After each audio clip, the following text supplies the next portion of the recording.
এই চাপাল গোপাল উদ্ধার। তাহলে এই যে কলিকাল, আজকের দিন হচ্ছে একাদশী। এই কলির রাত যখন প্রবেশ করছে, হেন সংযোগে ভগবান শ্রীকৃষ্ণ যুধিষ্ঠিরকে বলছেন, চলো সখা আমরা যাই, কারণ এখন আর আমাদের থাকার সময় নাই, এবার আমাদের যেতে হবে। যেইটা বলে যেতে হবে, যুধিষ্ঠির বলেন কোথায় যাব? বলে চলো এবার আমাদের যেতেই হবে, কারণ কলির রাত আসছে, আর আমাদের জায়গা না। বলেন কেন জায়গা নেই? বলছেন হ্যাঁ।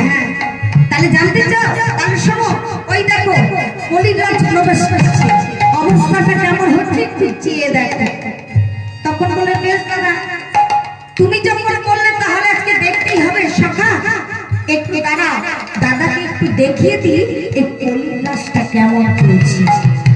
আমা তাহলে কেমন চলছে? এক ব্রাহ্মণ চলে যাচ্ছে রাস্তা দিয়ে, যেতে যেতে মনে মনে চিন্তা করছে, না হ্যাঁ এক চাষা চাষ করেছে অনেক তরমুজ, তরমুজের বন দেখেছে। ব্রাহ্মণের, যদি কেউ ব্রাহ্মণ আছেন কিন্তু ক্ষমা করবেন, অপরাধ করেন না, ব্রাহ্মণ একটু লালসাটা বেশি। হ্যাঁ, তা ব্রাহ্মণ দেখেছে বনের মধ্যে বড় বড় তরমুজ, দেখে একটু লালসা লাগলো, একটি তরমুজ যদি নিতে পারতাম তাহলে আজকে আমার একাদশীর দিন গোবিন্দ সেবায় লেগে যেত।